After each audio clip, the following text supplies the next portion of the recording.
right, but the Native Americans called them moccasins. So you could use the hide for all of those things. Very good. Thank you, Holy Family. Now we're going to go on to Ewing. Tell me you have, I think it says Ewing Tigers in the back, whoever's switching the cameras for me. I don't know how to switch the cameras. Oh, there we are. Okay, great.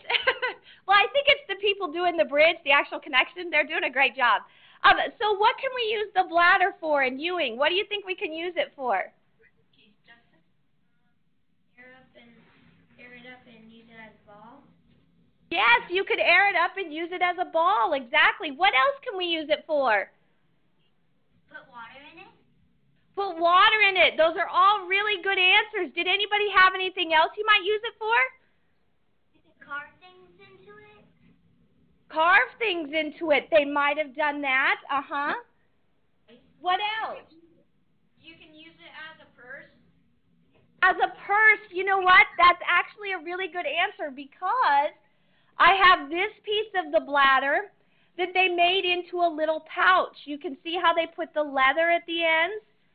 And then they actually use this one for their sewing kit. So I'm going to talk a little bit about their sewing kit. They would take a piece of bone and they would sharpen it.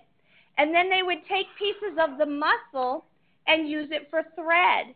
Now, they also could use pieces of the hide in short or small pieces to do it. And then in Ewing, can anybody tell me what animal we get the quills from? What animal do we get quills from, Ewing? Porcupine.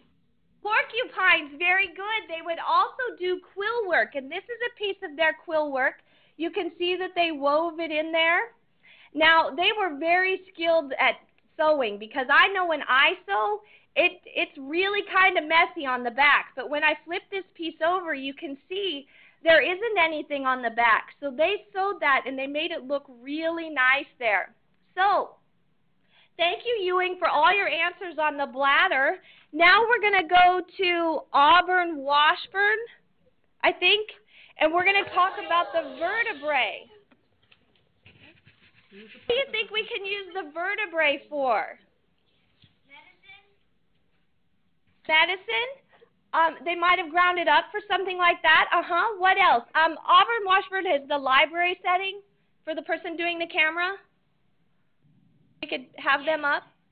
Yes, stand up. Okay. Can you see her there? She's in the back. There we go. Okay, now I can see you guys. Great. Okay, so that's the vertebrae. What else could we use it for? To crush things. Crush things. What else? A cup. Cup. You might have been able to do that, but they also used it because it has a lot of holes. I'm sorry. I have to switch back to the dock viewer.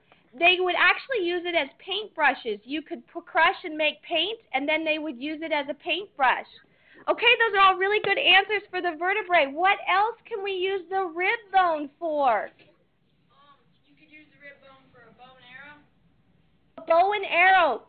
You know, I get that answer a lot. And actually would not have used the ribs for a bow and arrow. They might have used it for just the handle, like to put around it, but they actually needed a small tree that would give, because when you pull a bow and arrow back, it has to spring, and bones don't spring very well. So they might have used it as part of the bow and arrow, but not the whole bow and arrow. What else could we use it for, the rib bone? You could use it for digging. For digging, very good. You could use it as handles for tools. Anything else we can use the rib bone for? You could use it for a club. I didn't quite hear that one. You could use it for a club. A club. Yep, you could use it for a club. And then let's go back to the shoulder blade. Let me get my table here. What can you use the shoulder blade for? Just clean up a bit. Okay. Go ahead. Go ahead, you can say. A spatula.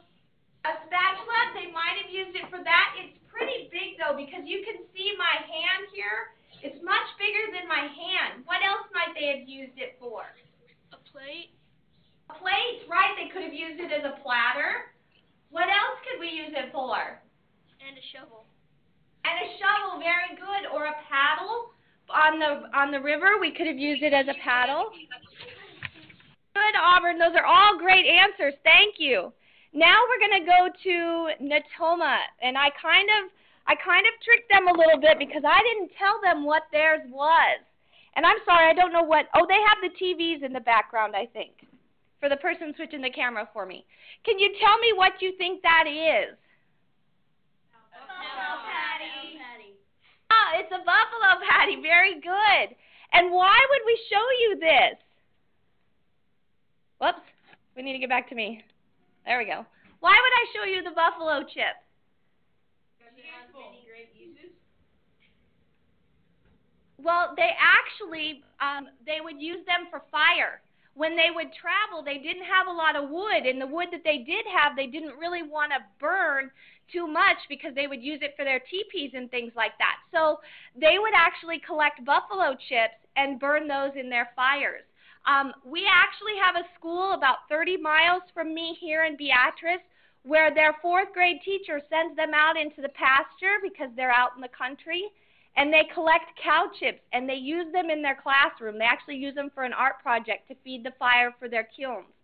So if you were here, you know, you went to one of the schools here in Nebraska, you might have to collect cow chips for your teacher. So just think about that. And then we have one more classroom, Wilkinson. We're going to do the par flashes. What do you think they use the par flashes for? And how did they get all these pretty colors? I mean, we didn't have Walmart, like I said, so we didn't have all that stuff. So Wilkinson, what'd you come up with? They use them to carry arrowheads, gunpowder, seeds, and pemmican. Yes, very good. And can you tell us what pemmican is? Again. That dried with berries and...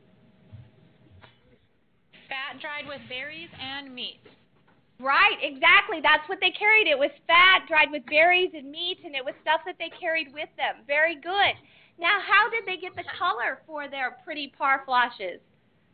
They used berries and flower petals and possibly beads. Exactly. They used flowers and berries and all those different things, dirt.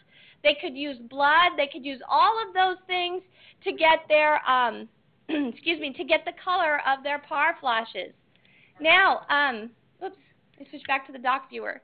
I do have a couple more things that I wanted to point out. Thank you, all the classrooms, for all your great answers. I think it's wonderful that we got to teach each other a little bit today. I am going to switch back and show you the skull of the buffalo. There we go. The camera's moving for me.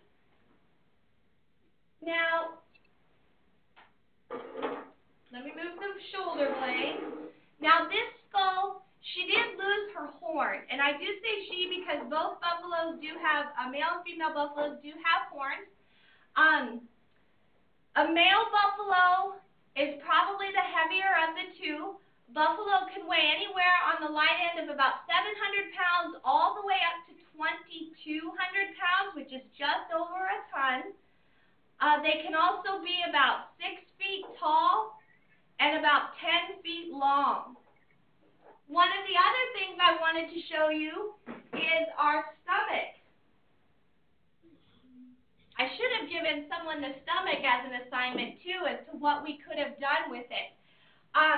They could have taken the stomach. You can see inside. Let me see if I can get it a little closer to the camera for you.